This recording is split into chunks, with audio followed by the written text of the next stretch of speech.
Okay, everybody. So welcome to building a research and development ecosystem session as part of the Cyber Ireland first ever annual conference. My name is Donna O'Shea, and I am Chair of Cybersecurity at Munster Technological University.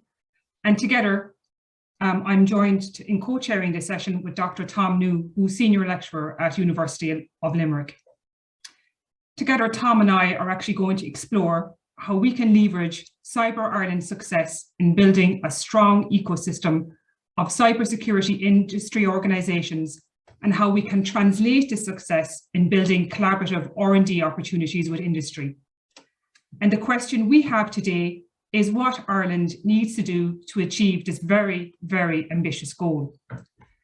This conversation is very timely, as there is an increased focus in cybersecurity from government and funding agencies, and there is an opportunity now for academia and industry to work together to build a case for a large-scale investment in cybersecurity R&D in Ireland through the funding of an all-Ireland and all-island research centre in cybersecurity, which basically means it's looking to combine the research strengths of North and South of Ireland together.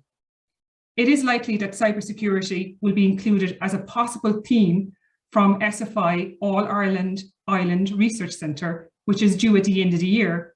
But the reality is that this investment and call is going to be really competitive, and we're going to be up against other research centres that would be focusing on climate change and cancer and AI and smart manufacturing.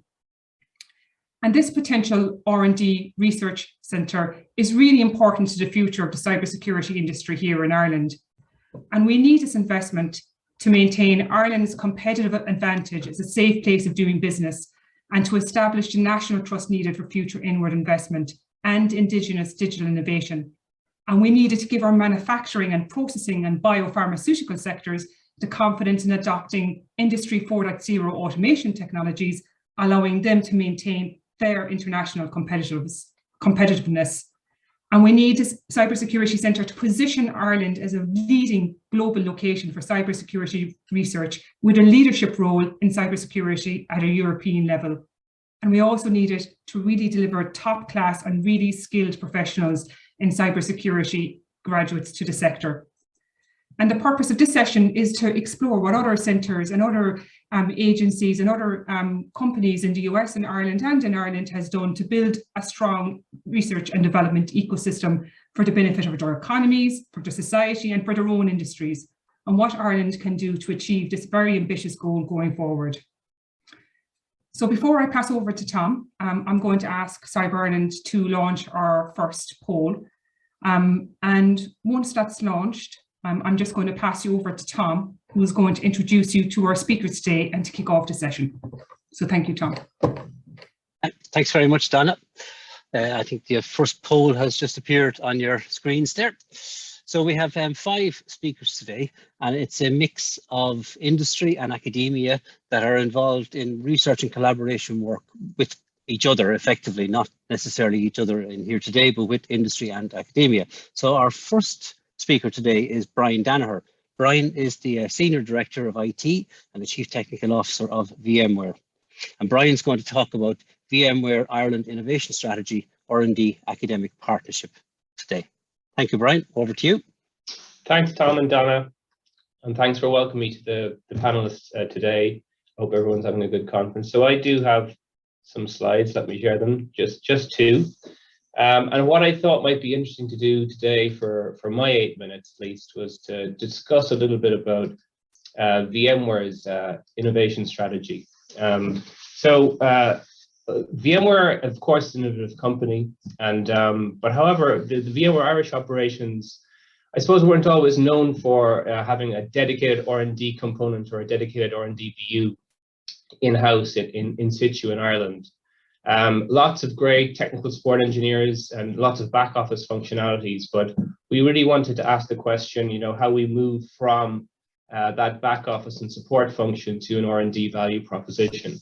So what I've done, if you don't mind, I borrowed the weighing scales image or analogy, and I hope that resonates. And I think for our audience today, whether you're, you know, a large multinational or a subsidiary in Ireland like we are, or you're starting out, you're a startup or somewhere in between, I think the pieces on this weighing scales will hopefully resonate.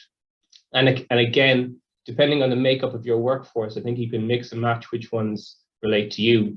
But I'm going to go through VMware Ireland's take one by one as quickly as I can.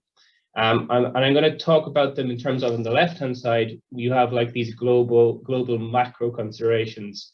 And what I mean by that is, imagine you are the CEO of a company or a venture capitalist wanting to invest in Ireland and wanting to invest in R&D talent in Ireland. What are the considerations you'd be thinking about before you make that investment, okay? And on the other side of the weighing scale, you have these like local micro contributions. I don't use the word micro to be diminutive about them, but just to kind of get the image that they all add up to more than the sum of their parts, if you like. So I'll start at the top. And of course, you want to look at existing talent portfolio. I mentioned we do have talent. Of course, we do have over 1,000 staff in Ireland. But how do you flip that to talking about R&D propositions and building IP? And what we did as a strategy, as a leadership here, is we looked at our workforce and upskilling and training. And our friends in IDA were able to provide funding for that. So anyone listening today, I'd encourage you to explore those options with IDA. And in addition to the training, I think going hand in hand is this building this culture of innovation from bottoms up. Now, we don't have enough time to talk about all the things there we do today, but suffice to say, we have an open forum, we have pitchathons, lunchtime sessions, blue sky thinking, and we call it innovative in everything, intentionally. And it's a very open and inclusive environment where we target lots of things, including patents and multiple other outcomes. But that kind of goes hand in hand with the training. The next up is, you need to consider, well, what's the business need? Where are the requirements? Where are we going with our products and services? And what's the technical debt? Or where are the gaps, if you like, to service that? And can an entity like Ireland fulfill those gaps? And I think from a local point of view, of course, you need to team up with industry and academia to look at the existing talent pipeline. Again, IDA was able to provide us with that talent pipeline, multiple reports on academic talent pipeline. This is a cybersecurity conference, for example. So we already knew the thousands and thousands of cybersecurity grads that were coming onto the marketplace in 2021. And of course, we all know the multinationals that already exist and the talent that already exists there. Next up, pretty briefly, patent policy. Why I highlighted this one is that, I know multiple companies have different patent policy. Our friends in Ericsson, for example, I know have a one-to-one policy. In other words, if you have one R&D and engineer, you expect at least one patent a year from that engineer. At VMware, we didn't focus too much on that in the initial days. I know our previous CEO, Pat Gelsinger, brought in a 10-to-1 ratio policy, and I think we're improving that again. But invention disclosures and patents are something that we did target with our innovation culture and our huddles here at VMware Ireland, and we've been successful in doing that. And later on, I'll talk about how we're successful with academia in adding to that patent portfolio. Compliance, right? That's a kind of a hot topic at the moment with regard to the tax strategy, et cetera, in Ireland. But we do have lots of legal and taxation help, both from government and, of course, our own in-house expertise. And that's an important part of the equation as well. And the last two is what I really want to talk about today, is like not just the research, but the quality of research that you can get from the institutions in Ireland, and a mixture, as we said, about industry and academia. And to do that, you definitely have to team up with local academic partnership, which I'll talk about in the next slide. And last but not least, if I am going to make that investment in funding and resources and talent, if you're smart about it, you can self-fund it. And that's my message today. So we were able to combine lots of these elements together. And I think you need both sides of the weighing scales to move the strategy forward.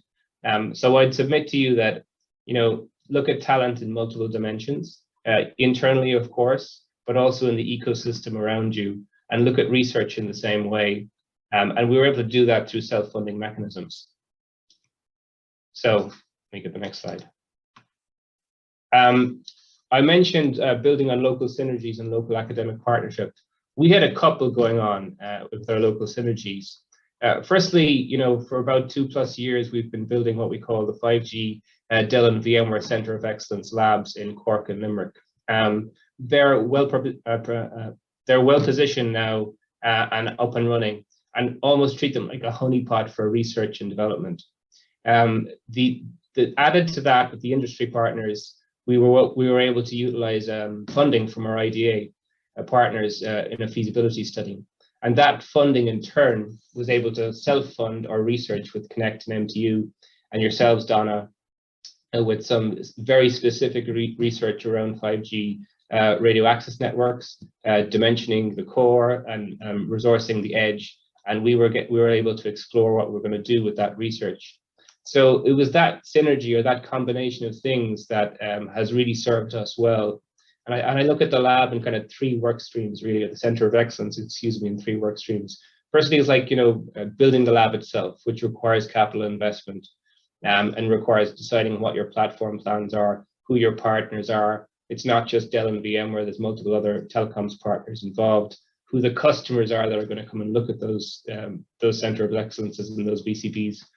And secondly, then with IDA and the funding we got from that, we were able to develop the second work stream, which was like, I work in IT, which is all the enterprise use cases.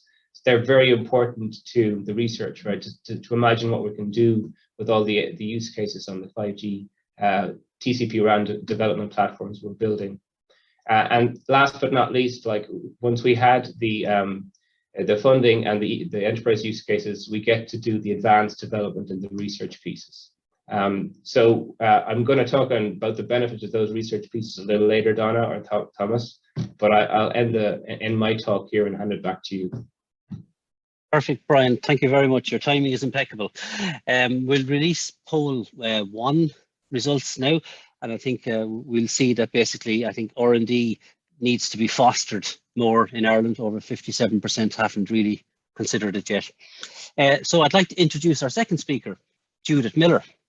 Judith is with the Cybersecurity Centre in Queen's, CSIT, and she's been working with the cybersecurity industry in Northern Ireland for quite a while. So she's going to give us the CSIT perspective on that. Thank you. Thank you, Tom. Thank you, Donna. First to say, it's just great to be with you all today, and for all the one's work, obviously, I'm preparing for today as well. Great to see such a good turnout as well. Obviously, difficult times as we continue to do these things virtually. So today I've decided not to use slides to hopefully create a bit of a mix for that. Thank you for the introduction, Tom. I think you explained that very well. CSIT is indeed a research centre of Queen's University Belfast.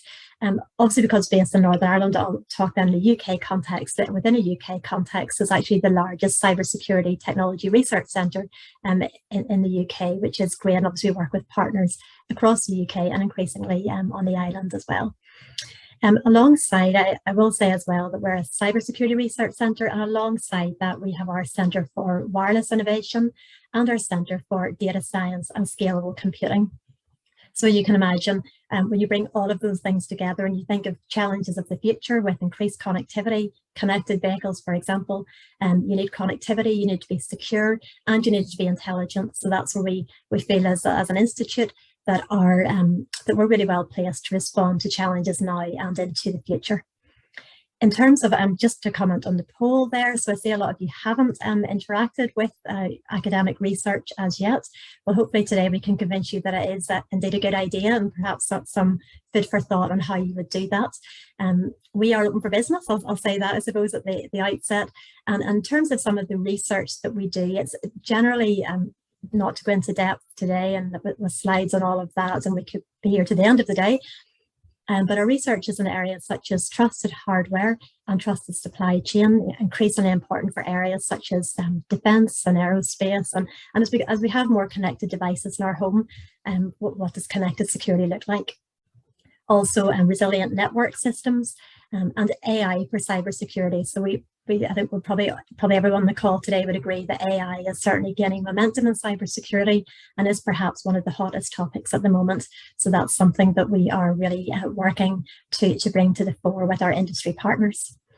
So I've been asked today to comment about why industry engagement with academia is a good idea. So really just 3 thoughts on that at this stage in the introduction, and later we can talk about what some of that looks like. So the why, so it's invaluable, first of all, for our people. So it means that our people, in terms of researchers, and it says that we have academic researchers and a team of industry experienced engineers as well, which makes us quite different. Obviously, engineers can sit between academics and the commercial team, and it's a really very different conversation with industry, both to scope the problem at the start, but also then when we look at translating knowledge, know-how and IP into industry at the end of projects. So why, first of all, is for our people. It provides them with real challenges that are relevant to the society around us. Secondly, it's relevant to the community. Our community in terms of the wider cybersecurity and technology ecosystem, and people on the street, they want to see that the research we're doing is relevant, that it is in response to real challenges today and into the future. And thirdly, and definitely not to be undermined, it's absolutely relevant to our funders. They really want to see that the research they invest in can deliver economic and social impact. And so I'm sure you can see that to work with industry is a way to make sure that it is indeed underpinned by real challenges and solutions. So I think that's probably enough for the intro, and I look forward to getting into some examples later.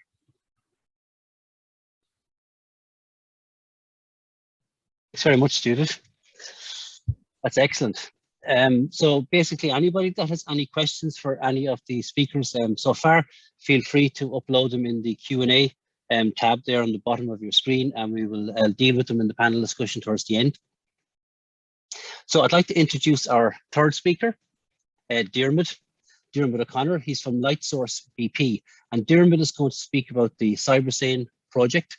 He's going to give us an overview on consortia building, proposal writing and project management for EU projects, which some of you may be considering and maybe have concerns about the workload and the time commitment of those projects. So over to you, Diarmuid. Thank you. Yeah, just the usual quick check that can people see my slides? Yep, we can indeed. Okay. Perfect. So yeah, just to first of all, I'd like to thank Tom and Owen for all your hard work. I've only seen a snip of it behind the scenes, but there's a lot going on, and thanks very much. The day has been brilliant for me, and I'll start off by saying I'm not a techie, so if you have any questions, I'll happily refer them to the relevant people in the organization. So just what I'm going to talk about today is securing or funding the future energy network. So what we've done, who we are, what we do, the R&D funding mechanisms we've used to get there, and then a quick use case on CyberSin, which is our current Horizon 2020 project. And then, apologies, I love a good pun, but looking towards the horizon. So Horizon Europe and the 95 billion that the EC are putting out there for R&D funding projects over the next 5 years. I'm with a company called Lightsource Labs. We're 100% owned by Lightsource BP, which is the largest solar company in Europe and one of the largest in the world. And over the last 2 years, BP, British Petroleum, as all the energy companies have started to diversify into renewables, they've increased their ownership in the company to 50%. So what are we?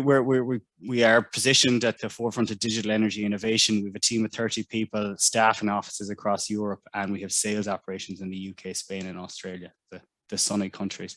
Our technology in the home, what it does is it's the orange box in the middle. It's an energy management system. So it sits between solar PV panels on your roof or shed or ground mounted and a battery. And then it controls everything electric in the house. So it has, optimization features. And as Judith said earlier, AI being the hottest topic at the minute, it really is, and it does have a certain amount of machine learning as well. So it knows that, Diarmuid is presenting at a Cyber Ireland conference day, so we don't need to charge the electric vehicle outside to 90%. We can charge it to 3% and run HVAC systems or heat pumps or whatever. There's also the commercial side of it, and this is what, I won't get into detail here, but a lot of the European projects like this, we have something what we call the virtual power plant. So it can aggregate or distribute energy across, 100,000 homes within a grid network. So you can tell it to discharge 1 kilowatt from 1,000 houses and use it for grid stabilization, peak, offset your grid peak demands. And here are some of the funding mechanisms we've used to date. you know, I won't go into details. You know, SFI has been discussed here. I'll really focus on the European ones. And I know everyone hates to see that revenue logo up in the top corner, but the R&D tax credits is something I haven't heard mentioned today. And anyone who keeps timesheeting, especially with a lot of the speakers I've heard today, definitely a lot of eligibility for claiming R&D tax credits. But what I'll focus on here is the bottom right-hand corner, Horizon Europe.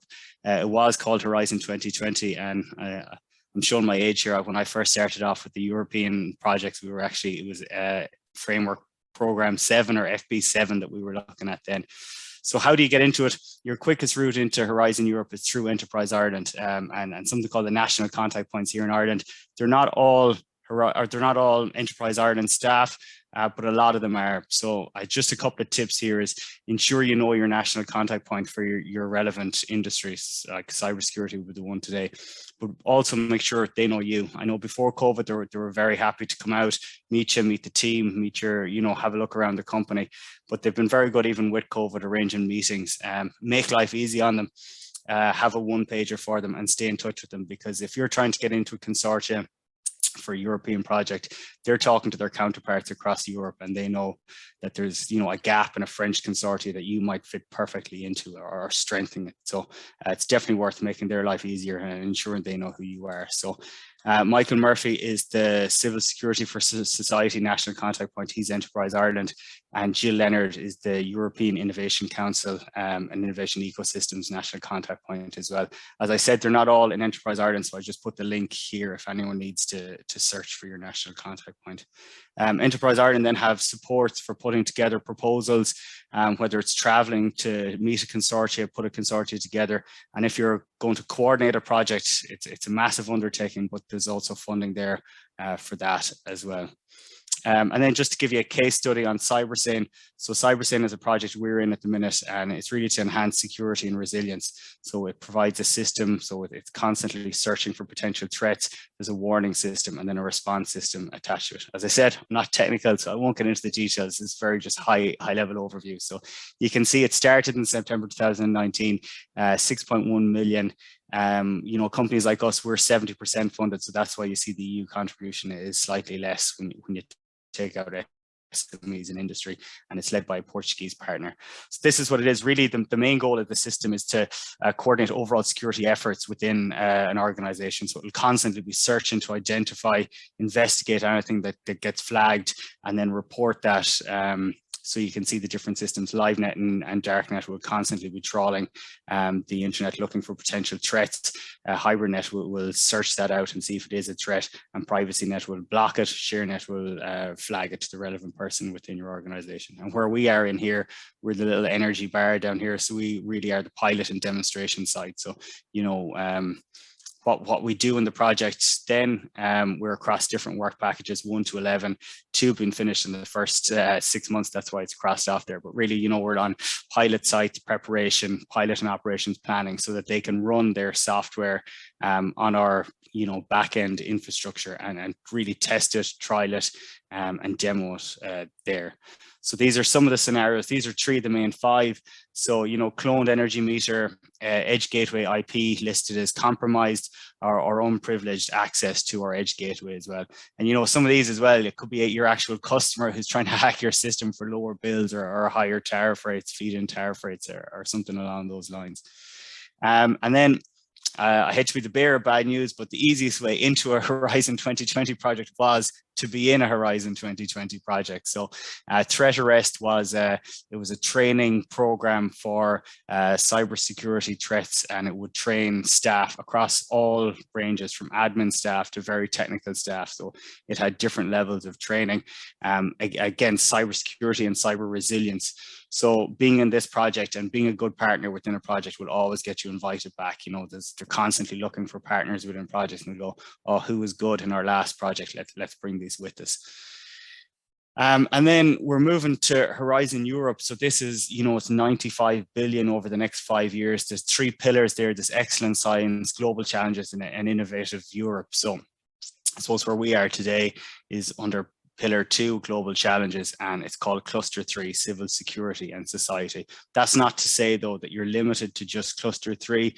In terms of ourselves at Lightsource, we tend to look across these three clusters. We have civil security and society, but we're also in digital industry and space, and obviously the climate, energy, mobility one has a lot of energy focused calls as well. So we tend to look at that. So what's in cluster 3? Better protection for EU and its citizens against crime and terrorism, and then skipping down protected infrastructure, increased cybersecurity, disaster resilient society, and SSRI. And then I seen in one of the polls there that only 30% of the people polled were in R&D projects with academia. In case you haven't seen what a call looks like, this is what a call looks like. So this is the actual civil security for society's call. So these are what you want to read to get involved in these types of projects. So I put the link down there to it. It's not a live document, but the EC do update it from time to time. They change things like budgets, and they might add a call, and they might change some things. So that's what it looks like. And then, as you can see here, some of the call titles are very general. So if you're wondering what they are, here AI for cybersecurity reinforcement, that's a very general topic. A kind of a tip to see what specifically they're looking for is skip right ahead to the expected outcome, because this is what the EC want out of the project. This is the problem that they want solved. And it wouldn't be a presentation from me without a pitch. This isn't really a pitch though, so don't worry about it. It's really, if anyone has any questions on getting involved in any, Horizon 2020, Horizon Europe projects, or anything that I've mentioned today, it doesn't have to be collaboration. If you have any questions, I'll happily take them offline, and you can get my contact details are there if you need to contact me. So, Margaret, thanks very much. Thank you very much, Diarmuid, and thank you very much for that offer of assistance at the end. So I think if any people are considering this, I think, sometimes advice from somebody who's actually been there and done that is a good place to start. So I'd like to launch the second poll now, and I'll introduce our fourth speaker. I'm going to introduce Sarah. Sarah is from the US. So she's the Portfolio Director at the Commonwealth Cyber Initiative at Virginia Tech. And Sarah is going to give us some details about building an R&D ecosystem in Virginia, and what Ireland needs to do to follow the success that Virginia Tech has. Thank you.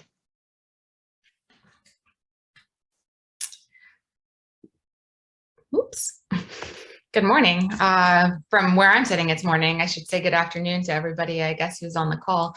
So thank you so much for having me here today, and for including the Commonwealth Cyber Initiative as part of this panel. We really appreciate it. So I'm just going to go into a little bit about what we are. So the Commonwealth Cyber Initiative is something that is unique in the United States, and it's really because Virginia sits in a kind of a unique position.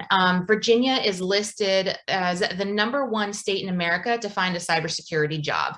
And as you can see here by some of the numbers, we've got just under 50,000 job openings in cybersecurity in Virginia alone, and the employed workforce is already at 85,000. So, with 50,000 unfilled jobs in Virginia in cybersecurity, we have a really large gap, and we have an incredible network of colleges and universities that are producing some top-tier graduates.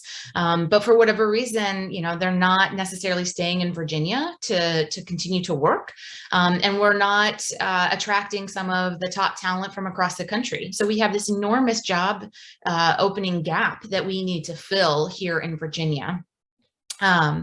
Most of those jobs are, and it's all over in cybersecurity. It's not just in a general position. So you can see just all sorts of jobs in cybersecurity that need to be filled here in Virginia. So we were in a unique position and kind of needed to be able to solve this problem of how do we secure this gap, and how do we attract R&D investment into Virginia. So what we did is, established this consortium of all of the colleges and universities within Virginia, which is about 40 now. That includes 350 researchers that self-identify as being in cybersecurity or cyber adjacent fields. And really the vision here is to establish Virginia as a global center of excellence and to serve as a catalyst for the Commonwealth's economic diversification and long-term leadership. Of course, this is, it's not lost on the government of Virginia that this is a way to increase economic development.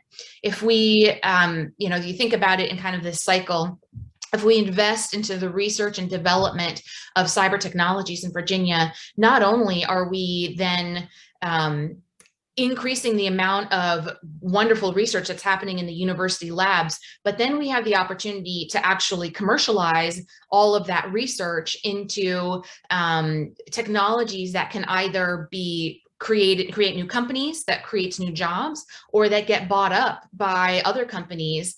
And so that was a really important goal for the government of Virginia, is to increase job activity. And we're doing that in such a way that creates opportunities for students that are currently enrolled in our colleges and universities to gain really valuable workforce experience.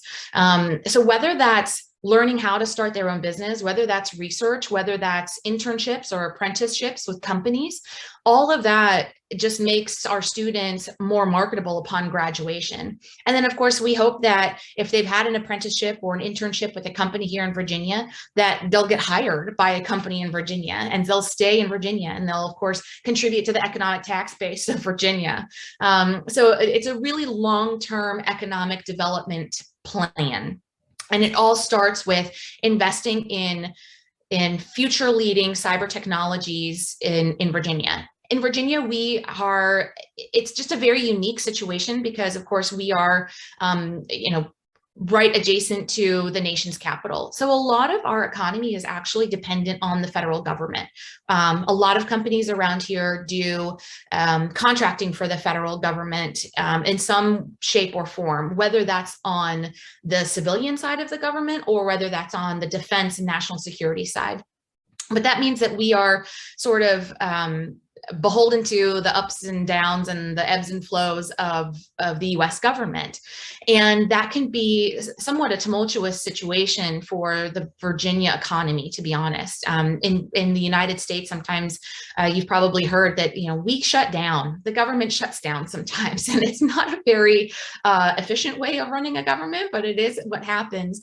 And that means that we have employers and employees that are often not working because they're so dependent on the federal government. So we needed to, in Virginia, really find a way to diversify our economy so that we weren't so reliant on the federal government, but so that we were more reliant and responsive to what was actually happening in industry. There's places in the United States like Boston and Austin and Silicon Valley that have really been successful in creating this wonderful ecosystem that is just a partnership between universities and industry, and universities and industry, this like beautiful cyclical movement. And we needed to create that here in Virginia as well. So the way that we did that was with it was originally supposed to be a one-time investment into this project. It has now become a continual investment into this project and this consortium, again, that consists of 40 universities and colleges. We do have a 301 ROI in obtaining extramural funding. So we do that from either industry or the federal government. So we still go after all sorts of contracts that way. We partner with industry to go after federal contracts, or we bring in sponsored research. And, right now we are 2 years into our fiscal funding, and we've already exceeded our 3-to-1 ROI. And we've led some very large successful proposals, over $10 million, involving multiple CCI universities. So it's been really fantastic to see that the initiative is working. There are things that we are able to do that the universities on their own would not be able to do. And really, we're just pooling our assets together to be able to do that. For example, one of the things that we have successfully won is a large 5G wireless security contract.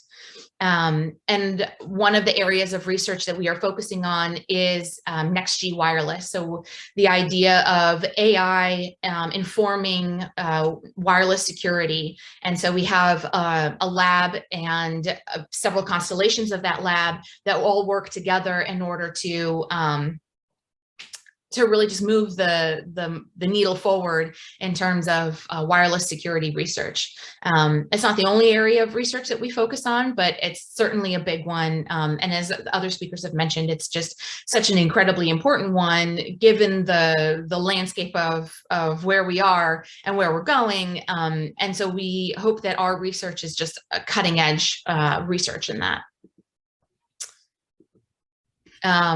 We are also investing in labs around, physical labs around the Commonwealth. So we are a member of the CINC Institute, which is all about infrastructure. And then we are partnering with George Mason University, which is a prominent university in the northern part of Virginia, and building new labs for students to work and for partnerships to flourish between industry and academia.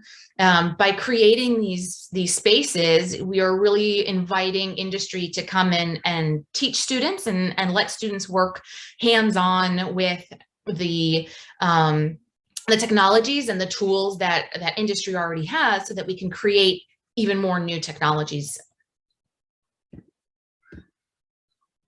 Again, this slide is really more about the workforce development side of the mission that we focus on.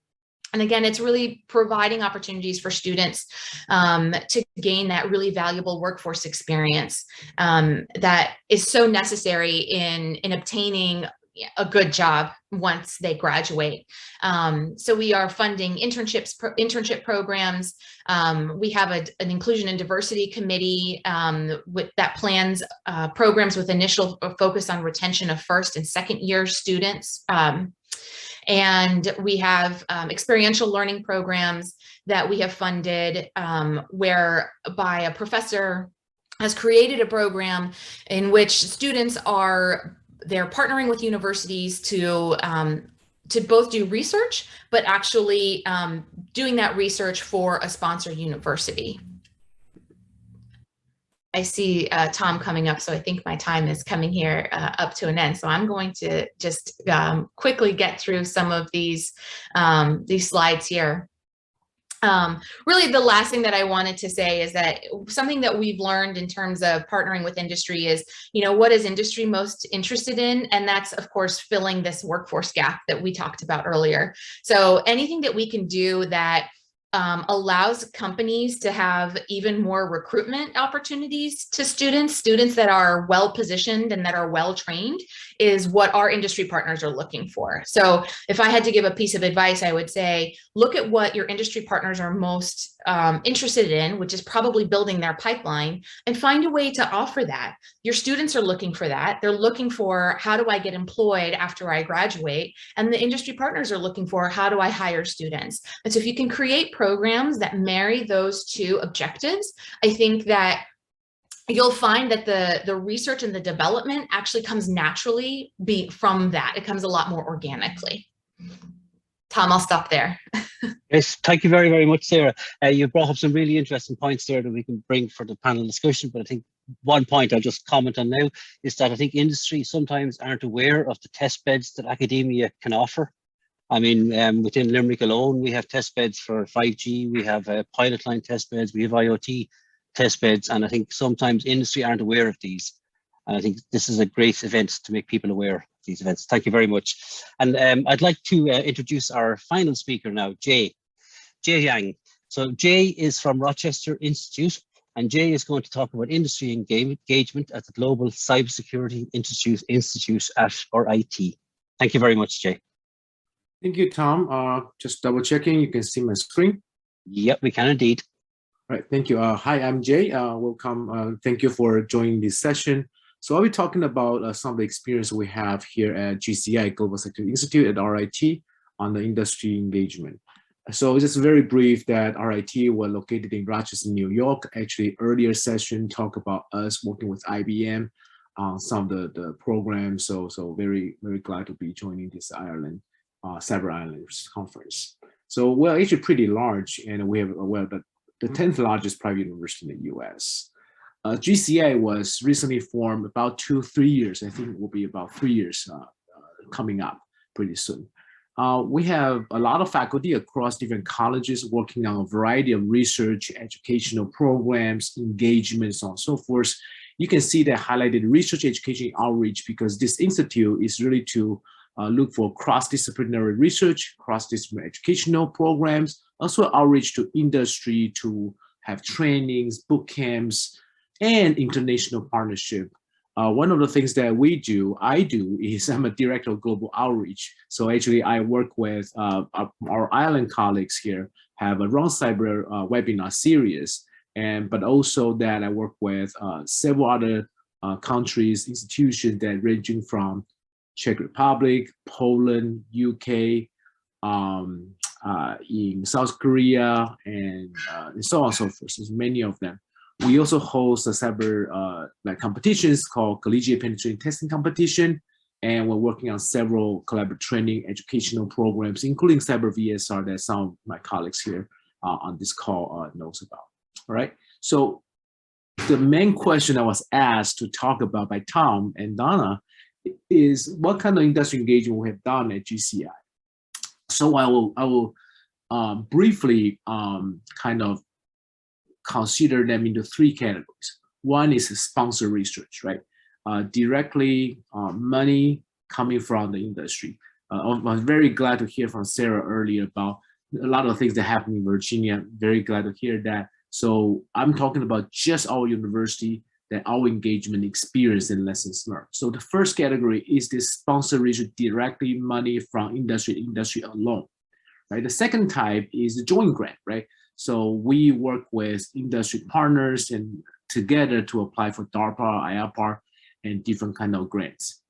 And the third type is other type of sponsorship, quote unquote, that includes providing a little bit money, maybe some bit of people's time to provide advice, like advisory board kind of a role, maybe supporting the facility, the room, the safe lab. As an example is Eaton. Eaton support our safe lab, and which is helping us to provide penetration testing, actual testing with equipments and devices from other people. Collegiate penetration testing competition, people volunteer their time, their software, their system. IBM help a lot on that. I really appreciate their support.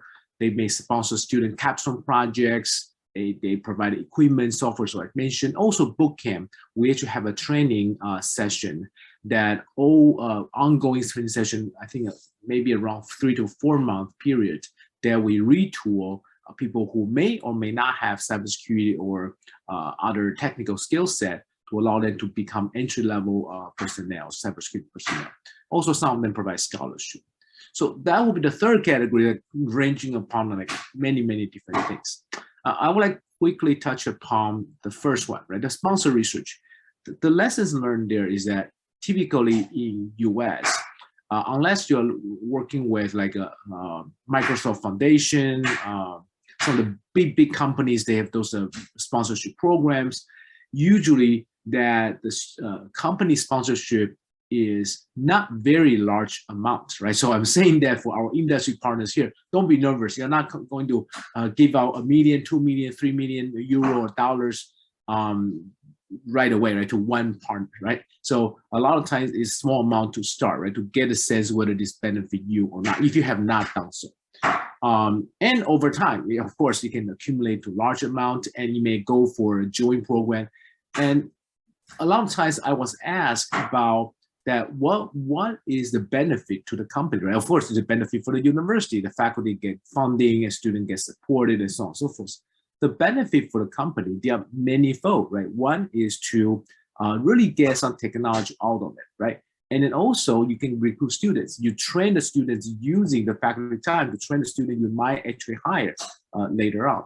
But also that you could be really encourage that your employers, industry, your personnel, their professional development, right? So a lot of times we work with industry partners, not just getting money from them, but we work with them. So your industry partners personnel really get that experience from the faculty and from the student to learn something, and then it's a professional development as well, right? So those are the variety, and we can talk more about those benefits. And I saw some earlier, there was the Paul talking about, not sure about the process, and that was a number one reason. Yeah, every university is a little bit different, but at the end is the relationship, whether the benefits, if the benefit is there, then the process can be worked out. It's not the roadblock to prevent it from happening. Now, the other thing, this is not necessarily every company will be able to do or will be interested in doing, is to apply joint grants. So US, we're talking about federal agencies, sometimes state agencies as well. In Ireland, I don't know exactly what kind of agencies, or Europe, what kind of agencies will be there. But when the joint effort, right? So you can think about the first type is a seed funding. The seed funding lead to some collaborative work, and those collaborative work allow you and the industry and academia to go for bigger grants from the federal agency in the US. So actually, personally, I have worked on DARPA project, IAPA project from Air Force Research Lab, Navy, and Army. Actually, these companies work with me, and we have joint grants together.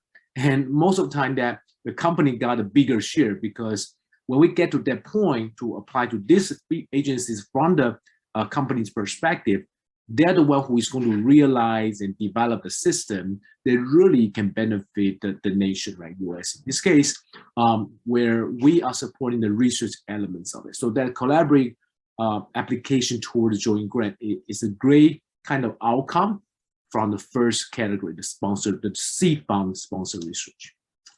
And going back to the third category, really there's a lot of other ways to engage, to get benefit from working with academia. And that idea is engaging with students, right? At our ITGCI, particularly, we have a facility called CyberRange. It's a CyberRange. The CyberRange allow the company to really have a way to interact with students, engage with students, also help influence what they need from their employees, so we can determine the type of training program, boot camps we want to provide to train their future employees, right? Or their current employees. They could get discount for those training and so on and so forth, right? There's many other ways that you can really get engaged. So those are my experience and the lessons that we have learned through a few things. In a very quick nutshell, I'll be happy to entertain questions and discussions as we go. Thank you, Tom. Great, Jay. Thank you very, very much for that insight. So we'll release the second poll, and I think we can all see from that the vast majority of people, over 53%, have a problem understanding the actual funding process. So I hope this has helped in some way today, and possibly contacting some of the people that are on this particular session might help you in the future. So I'm going to hand back to Donna, who's going to start off the panel discussion. Thank you very much. Thanks very much, Tom. And I think what's true to say here is that from the academic perspective, not understanding the process is also our biggest barrier to participation in Horizon Europe. But I think this is a barrier both can overcome together. To start off the panel session today, I've actually a question really for Diarmuid and Brian. And both of you actually have experience in participating in collaborative R&D at Horizon Europe and also at an SFI centre level. And I guess the first question I want to ask is actually to Diarmuid. You know, Lightsource Labs, according to Cordis, is the most successful Irish company in obtaining cybersecurity R&D in Horizon 2020, and this is a fantastic achievement. And you gave attendees today some really practical and really good advice for those thinking about participating in Horizon Europe. And from an SME perspective, I just want to understand, you know, you got the funding, you know, the project started. What for you was the biggest challenge, you know, working with partners across Europe, but also what was the biggest benefit and opportunity for you as a company as well in an SME? Yeah, I suppose I've seen both sides of it. I have the SME and industry side, but I was team lead for marine infrastructures for the Marine Institute in Galway for several years. So the big difference between working for academia and SMEs is that they come looking for you in academia because they want your skills. Whereas the biggest challenge in industry is you have to be out there, you know, they have to know of you. They have to know that you're a good partner as well, because if you're not a good partner within a project, you won't be invited into another project. I think that the greatest payback, you know, for us was that we were able to take on a cybersecurity expert as well and have him working on the project. So it helped us build our in-house capabilities, and he brought, you know, a certain strength to other sides of our core business as well. So, you know, in terms of securing our edge gateway and things like that as well. The biggest difficulty is reporting, but you know, we've experienced across a lot of them, and Horizon Europe, Horizon 2020, they're not laborious by any means. And once you've done one, you know what's needed for the rest of them, so you know to be prepared for it. So they're not the worst. Once you've done one, they get better. Thanks, Diarmuid. I think that's really good advice. I guess, Brian, you were involved in a different type of research program. You know, what really was at a national level, and also was very much an SFI research centre focus. And I guess really I want to hear from your perspective, from a large multinational perspective as well, operating within Ireland. You know, what was your experience of the challenge in participating in a large SFI research program, and the benefit and opportunity for you as a company as well? Yeah, I mean, like some of the comments that we're receiving today, initially, you know, the process it can be a little challenging, confusing, but honestly, we were helped step by step to all the way through our partners in Connect and Adapt, and they made it, and IDA, of course, and they made it actually easy for us. But I think the payback then is actually once you get into the research, Donna. So like, I see the benefits kind of threefold, if you like. Obviously, you get access to the talent, right? That's invaluable, and I think we struck gold with yourselves and MTU on the talent. The talent isn't just about like augmenting the current talent you have on staff. It's really kind of access to an ecosystem of talent, because you develop partners in Connect and Lero and so on and so forth on an ongoing basis, to always ask, like, what's the next step in the research, not just, you know, solving a concrete problem with one piece of research. And that's where we're at, the conversations you want to be having. The other piece, which we found really, really beneficial, is like, you know, getting access to your current thinking on that domain. So what I mean by that is, yes, we may have a solution, a problem statement for you to solve, or an area of research we want you to focus in, that we need research in, but there may be other aspects of that domain we hadn't considered. And even the scope of work that we had engaged with MTU in, yes, we fulfilled some of the work streams, but some of the solutions that came back, we get to imagine what we do with that.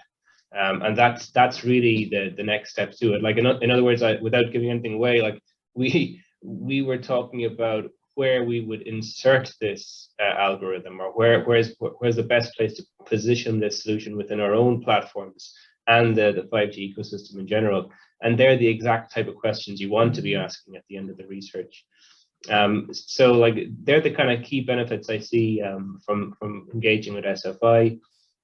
You know, that talent ecosystem has been hugely beneficial. I think I will add one more piece, like kind of pivoting on what Diarmuid said, is that you know, from a business point of view, you obviously want to look at how you're going to monetize it. You know, that's the critical question at the end, is like, okay, this is a good piece of research, but like, where do we see this fitting into our value proposition?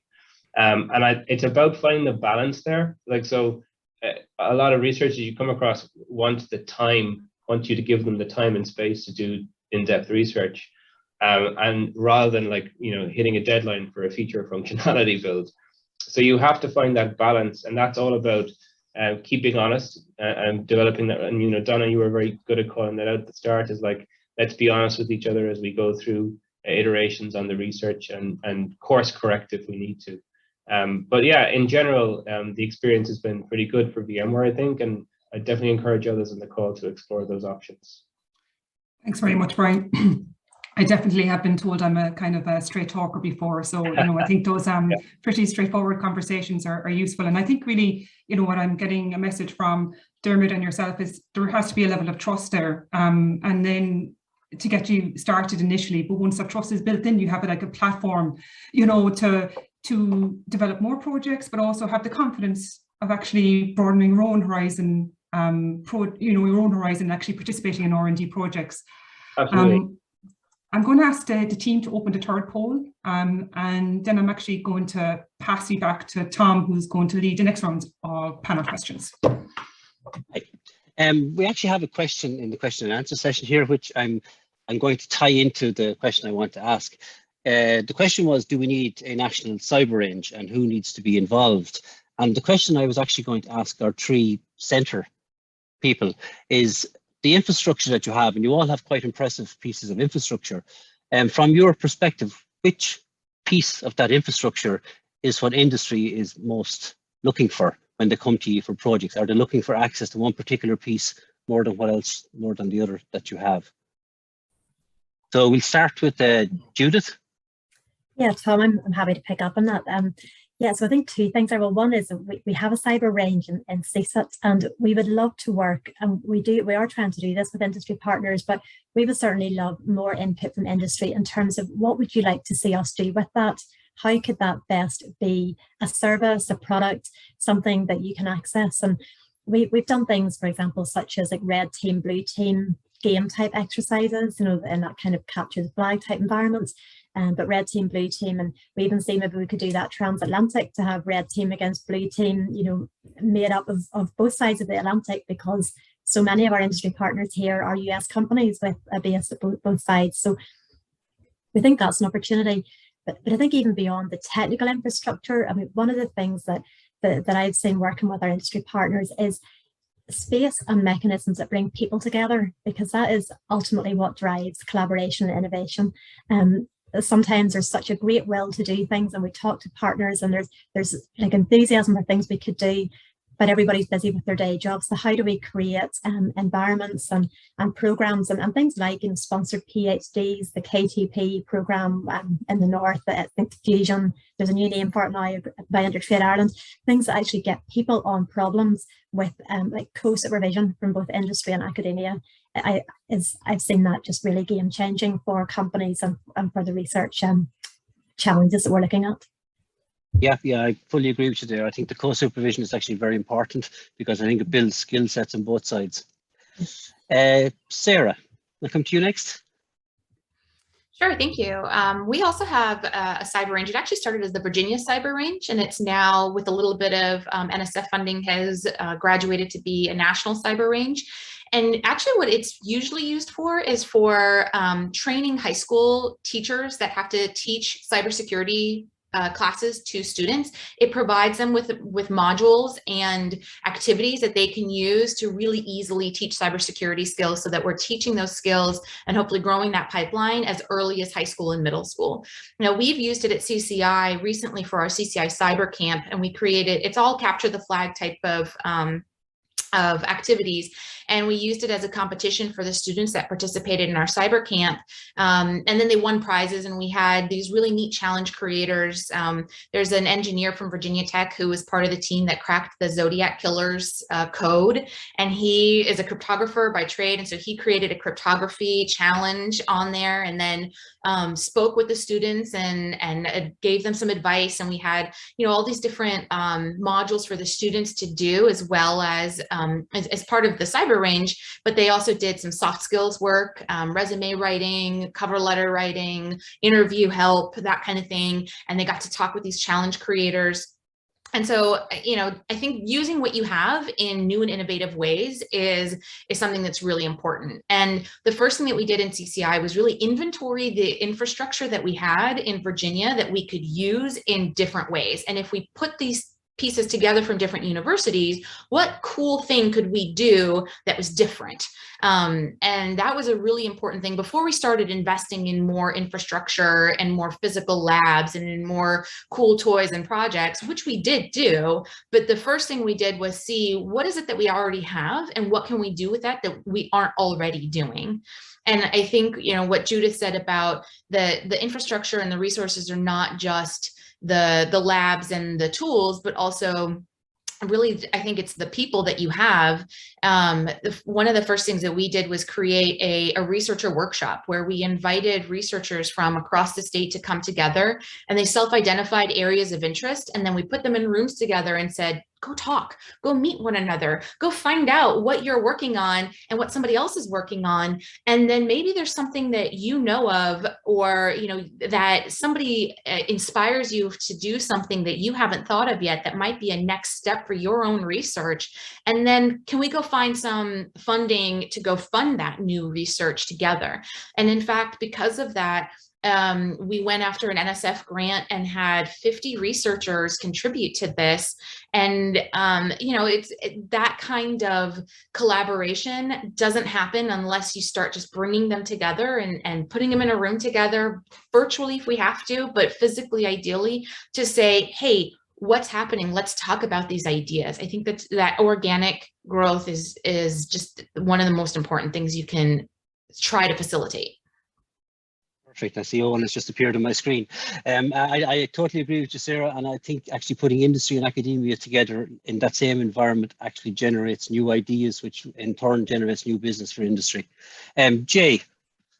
Right, so I know that the time is up, so two quick things about CyberRange. One is that we see a need, in addition to regular training, education, brainstorming exercise, is to provide an environment for the E-level, right? CEOs, CISOs, to experience what happened to deal with the incidents at that time. So we're boardroom, in addition to a regular like analyst kind of SOC operational environment for that purpose. So it's just to mimic, simulate that real world situation. The second is that we actually also have the infrastructure to allow researchers to really tool, like try to test their prototypes, whether it's a hardware or software algorithms in the CyberRange. So those two are more specialized kind of a way that we do beyond the regular CyberRange.